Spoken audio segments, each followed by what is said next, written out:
will beat Canelo. Could you give me a little insight as to why and how? I'm just telling you, he'll beat him. You know what I'm saying? He got a great team of coaches.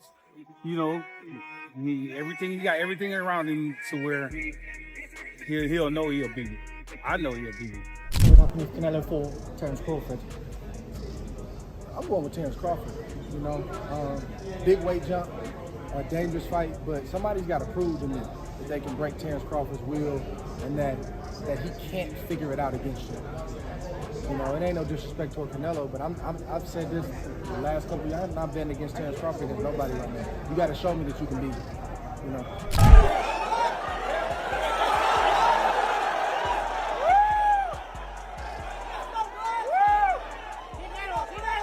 Just that one statement, respect turned into a warning, and the boxing world felt the shift. But Crawford wasn't alone. His coach, Brian "Bomac" McIntyre, poured gasoline on the fire with a fiery message of his own, leaving fans buzzing with anticipation and fear for what's coming next. Fighting to see. You know, Canelo got a granite chin. He's been hurt before, but, you know, he have been hit cleanly and he took it real well. And, you know, anything is possible. With calm confidence, Bomac said there is no question that speed, timing, and ring IQ can neutralize the hardest puncher in the game. He drew attention to how power diminishes deep into the rounds, opening opportunities for the fighter with ring IQ to take control. For Bomac, when Canelo starts to slow down, that's when he believes that Crawford's precision will shine through the brightest. This was not just a strategy comment, it sounded like a warning for what is about to happen. And if Bomac's prediction is true, Fight Night could end much differently than anyone expects. Bomac also wasn't just talking theory, he pointed to the previous experience he's seen happen with Canelo in the ring. I mean, yeah, fuck yeah. I seen him slow down, going into the later rounds, and I seen his ass get outboxed. It's hard. He train every fight like it's gonna be his last fight, and I'm just waiting so he can upset the world. Yeah, that's right. Gonna upset the motherfucking world. Watch. Just watch, man. Ain't no cakewalk though. Of course. But he gonna wreck shit though, man. Bomac did not mince words because there was nothing normal about this fight. This is war. He spoke with unfiltered passion and made it very clear that they are for a night that is going to rock the boxing world. It's not going to be easy rounds. It's all or nothing and destruction. The way he said it, you could feel the intent in every single word. And when a coach talks like that, I can assure you that bad things are being planned for Fight Night. Bomac didn't merely stop there. He also revealed why there is no risk moving up to 168 for Crawford. Man, listen, let me tell you, man. He should have been at 68 a long time ago, but, you know, myself, just make him take advantage of 35, 40, 47. If you can make it, let's make it. After he accomplished everything they didn't accomplish, you can't be mad at him when he say, hey man, fuck that shit, man. I'm gonna fight Canelo at 168. When he naturally walk around big any goddamn way. Right. To quote Bomac, every time you see Crawford, he has been carrying a size and strength that fans do not see on a scale. The fact that Crawford has taken care of every division he steps in, continually proving himself before arriving at this moment. Now he is at 168 and he is not searching for greatness. He is demanding greatness. Bomac said it like a man who knows his fighter is built for this. If he is correct, Canelo may be walking into the storm of his career. Then Bomac broke down what the real blueprint is. He explained exactly why Canelo's punch power is not the great determining factor, which will allow Crawford to change the game. But shit, I don't give a fuck about that power. Well, how you beat power? Speed. You said what? Speed. And what else? IQ. Timing. That's why you're the coach and I'm not. I mean, you make some good, you got some good answers, but that power ain't gonna be able to sustain throughout the fight. Watch. And he usually slows down between 6 and 7. If you slow down, that's over. in the rap. He pointed out that Canelo has cracked before and appears to crack when the fight gets into the deep rounds. That's when fatigue kicks in, timing starts to fade, and more intelligent fighters get into rhythm. To Bomac, this is not conjecture. It is a pattern that can be exploited. He talks like a coach who knows exactly where the opportunities lie, and while Crawford definitely has a lot of work to do to push the fight into those deep waters, the upset he is promising does not sound that outrageous. He even addressed Canelo's latest move, hiring Jaron Boots Ennis for camp sparring to let everyone know that he wasn't going to change a thing. Yo, hey, like I said, that don't mean, all that shit don't mean nothing. That shit ain't gonna help him. He should have just got the last cab driver he just fought. Cause that shit ain't gonna, that don't mean nothing, man. All that shit don't mean nothing. You ain't no Bud Crawford. They don't have that mentality. Having that mentality and going upside your head at the same motherfucking time, shit, man. I don't give a fuck about all that shit, dog.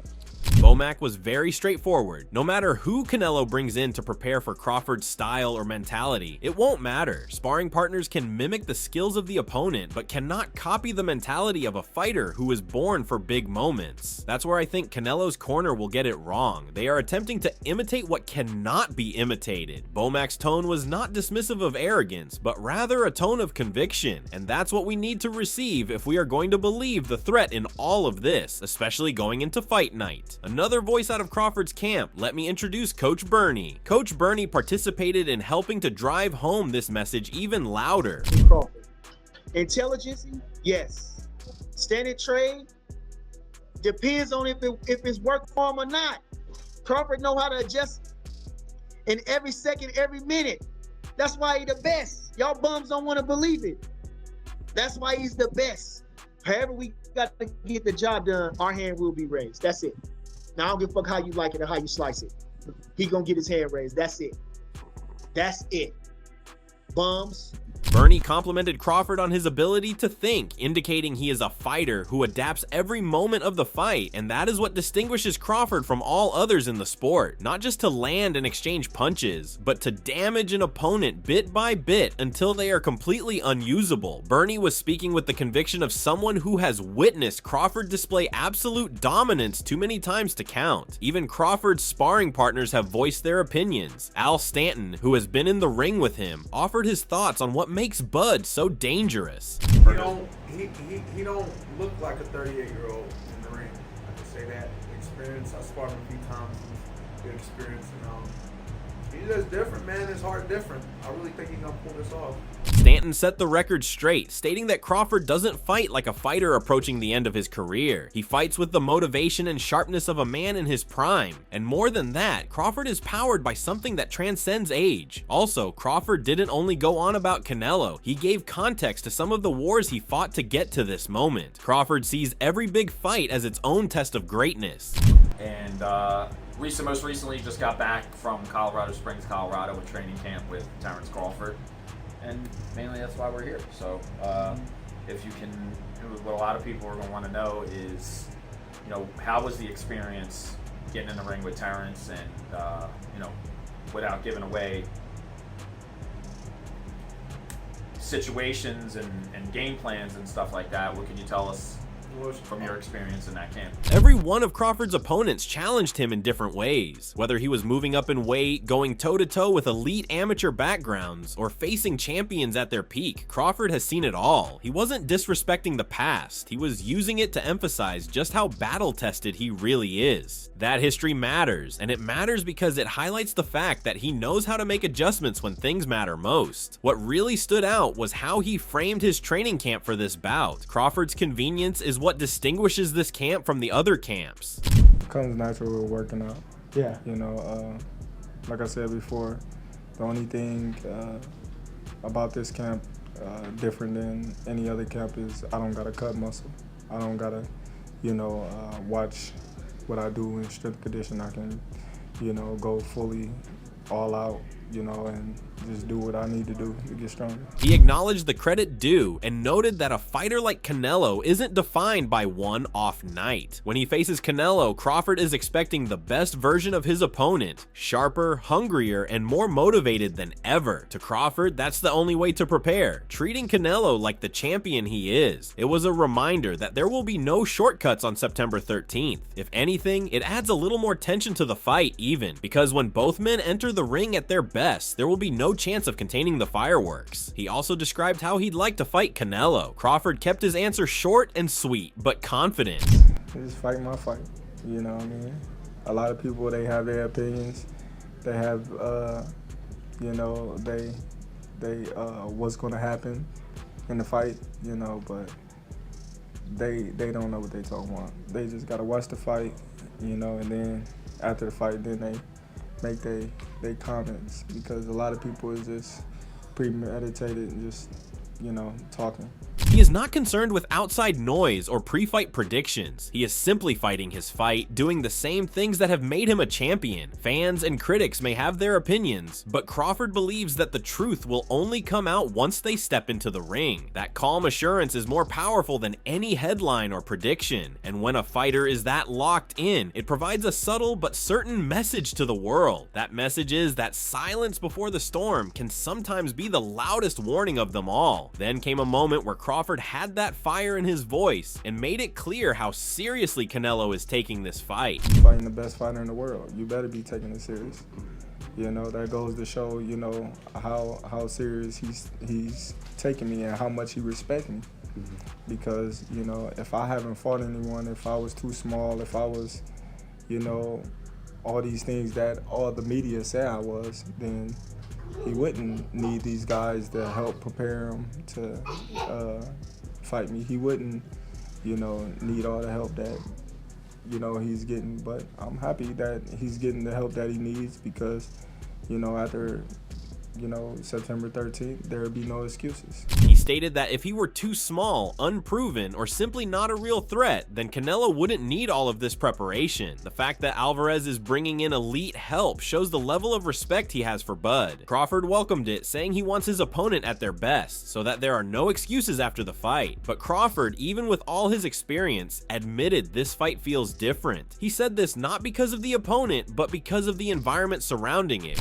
I think, you know, this one is different because of the opponent that I'm facing, the weight that I'm facing,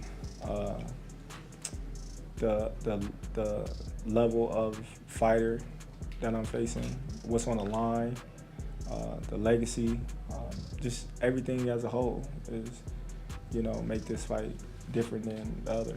Wade said Canelo is already the biggest name in the sport, but if Crawford wins, it cements his legacy. He puts his name in boxing history. Canelo is fighting again to show once again that he can be in charge amongst the different weight classes. Both fighters risk their popularity, and Wade's comment couldn't be more right. This isn't just another fight. This is boxing's fight of the year, the fight where legends are made. But Wade did not shy away from choosing sides when asked who of the two had the upper hand. He favored Canelo Alvarez, as the reasoning for the Mexican superstar is experience and versatility at managing all styles of fighters. Yeah, I'm rolling with Saul, man. Canelo Alvarez is who I'm going with. He just has so much experience in big fights.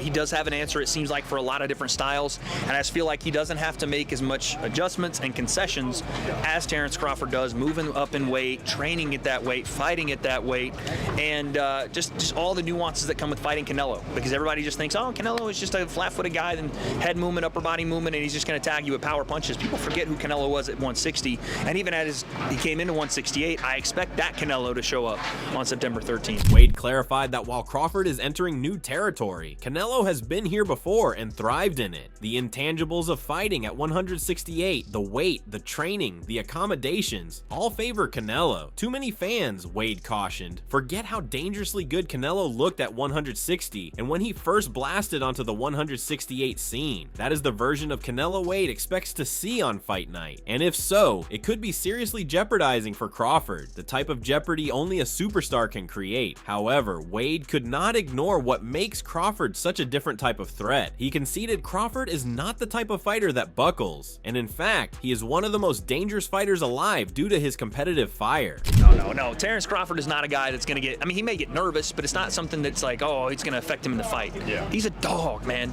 Terence Crawford's a dog, and that's why you love this fight, because it's not something where it's like, oh, here goes another Canelo win, or oh, Terence Crawford, another. This is a real fight, and for Terence, man, his personality is compete at everything. He wants to compete with you in video games, board games, chess. He wants to run a 40-yard sprint and beat you, so this guy is not accustomed to losing, right? He's undefeated. So, yeah, anytime I'm around Terence, he's grabbing you on the wrist and trying to wrestle you, or you talk about American football, he's like, let's go throw right now. You know, he wants to do all of it. So I expect that same attitude that he's brought into every fight to be in this one. And this is why, as much as I say I think Canelo Alvarez is going to win, one side of my brain is like, dude, you're crazy. You've been in the room with that guy. You know how big he is. You know how strong he is, and you know his competitive mindset. So I flip back and forth every day because Terence Crawford is that good. Wade referred to Crawford as a dog, a person who hates losing at anything, a fight, a sprint, or even at chess. That mentality has kept him undefeated and has made him one of the most feared technicians in the sport. While Wade tended to lean towards Canelo, he did acknowledge there is also an audible voice in his head that gives Crawford the edge, and would not be surprised if he flipped the narrative. Obviously, Wade has been around Crawford and seen his strength, felt his energy, and can probably also appreciate his mindset. That is why he kept alternating back and forth between his predictions. Because Terence Crawford is that good. Even Crawford's sparring partners recognize that size can mess with your head with the magnitude of this fight. Vargas Jr. discussed how large this moment is and what Crawford had decided on how to deal with that pressure. Locking into pure preparation seemed to be key instead of overthinking it. You know, it's crazy, bro. Honestly, if I wrap my head around it a little too much, I think, you know, I won't be able to, you know, train, or if I try to really grasp the magnitude of it, only thing I could do is just be the best me possible and just train hard. It's going to be what it's going to be. The outcome's going to be what it's going to be. But I'm training so hard to leave, you know, no stone unturned. So here we go, the biggest fight of the year and perhaps the most dangerous gamble of Terence Crawford's career. On one hand, you have Canelo Alvarez, the boxing superstar, power punching, experience, and able to break down almost anyone who stands across the ring from him. On the other hand, you have Terence Bud Crawford, undefeated, unyielding, and walking into a new weight class with the belief that his craft, timing, and IQ will dethrone the king. Do you really believe Crawford can carry his power and speed all the way up to 168? Will Canelo's experience and strength simply be too much? Or are we about to witness an upset for the ages? An upset that will shift what pound for pound greatness looks like? We want to hear from you in the comments below. Don't forget to subscribe to our channel and check back for more breakdowns, reactions, and updates on this fight. It's going to be epic. Do not miss a second of it.